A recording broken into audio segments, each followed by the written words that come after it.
Hello, and a very warm welcome to you. In this explainer, we're diving into a story that's thousands of years old, but feels like it could have been written yesterday. It's the Quranic account of the Prophet Noah. We're going to look at it not just as a story about a massive flood, but as this incredibly timeless human drama about what it takes to hold on to your credibility when you're under just immense pressure. So, let's get into it. You know, at the very heart of this whole thing is one fundamental question, and it's a question that just echoes through the ages. What happens when a difficult, inconvenient truth goes right up against an established power structure? It's a conflict that plays out everywhere, right? In boardrooms, in governments, in our own communities, today, just like it did all those years ago. The Quran actually presents this whole scenario as a kind of recurring stress test for humanity. It lays out the ideal way we should be, and then, boom, immediately shows us the reality of how we often defy that ideal. And the prototype for this test, the first great case study in prophetic endurance, is Noah. His story shows us that the message and the resistance to it, they're often the same, just wearing the clothes of a different century. All right, so our story kicks off with the core of Noah's mission. And it's a message that is so simple, so direct that it's actually radical.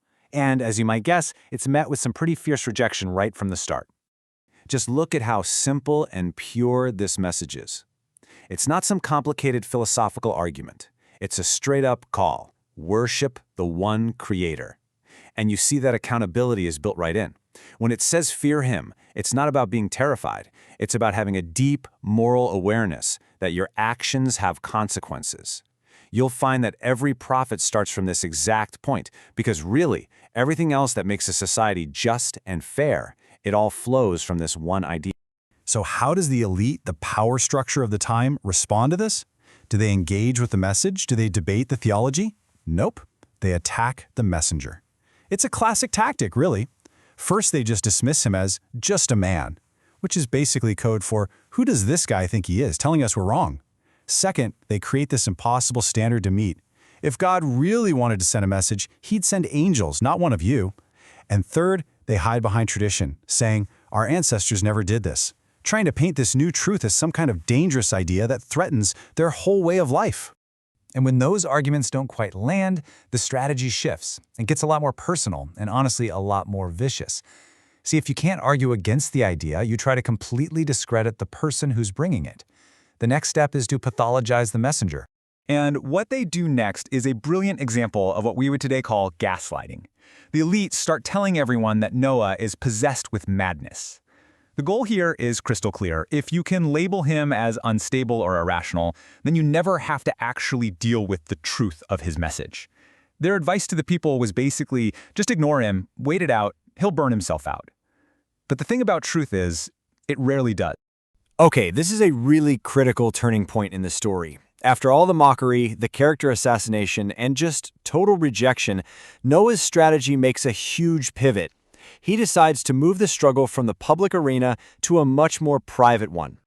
So what Noah does here is he essentially escalates vertically. He stops the back-and-forth human-to-human debate that's clearly going nowhere, and he shifts to a vertical, divine-facing appeal. The source material calls this prophetic emotional intelligence, that incredible wisdom to know when to stop arguing with people who are determined not to listen and instead to turn directly to God. And just listen to the prayer itself. It is so focused. There is absolutely no ego in it. He's not firing back insults. He's not complaining about how hard it is. There's no self-pity. This isn't a PR move. It's just a simple, powerful, direct request for help, and it's based on one single fact. They have denied me. The private prayer, the dua, has now become the new battlefield.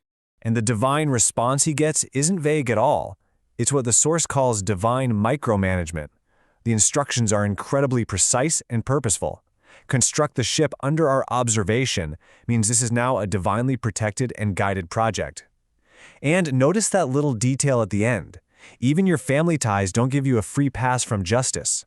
Mercy has its rules, but justice, well, justice has its deadline. So now we get to the aftermath. The ark is built, the flood comes, and the believers are safe. But here's the thing, salvation is not the end of the story. In so many ways, it's actually the beginning of the real test. The very first instruction they get once they're on that ship, even before the sense of relief can fully sink in, is to express gratitude. And look at how it's framed. It's not praise be to Allah who made us win. It's praise be to Allah who has saved us from the wrongdoing people. This frames their salvation as a rescue from injustice, not as some kind of personal victory. It's a powerful lesson in how to keep success humble. And this is such a crucial point. Even after you've survived the disaster, that reliance on God has to continue. Noah is then told to pray for a blessed landing place. This shows that faith doesn't just switch off the moment you've escaped danger. It's about actively planning the rebuild and continuing to seek guidance for the next step and the one after that. And right here, the Quran zooms all the way out to give us the ultimate point of the entire story. The flood wasn't really the point. The human response was the point. We are constantly being tested on how we react to truth versus our own pride, obedience versus mockery, patience versus the desire to just be popular. The exam is always ongoing. So let's bring all these different threads together and ask the big question. Why does this ancient pattern feel so incredibly familiar? Why does it feel like this story just keeps repeating itself over and over again in our own time? You see, this story isn't just about a boat. It's about holding on to credibility when everything is pushing against you. The big takeaways here are timeless. Truth often comes through ordinary, relatable people, not through some unbelievable spectacle. Elites will almost always push back when their power feels threatened. Mockery and trying to destroy someone's character, that's usually the desperate act that comes right before the consequences hit. And while divine justice might feel slow in coming, when it arrives, it is absolute. But maybe, just maybe, the most powerful lesson comes from Noah himself.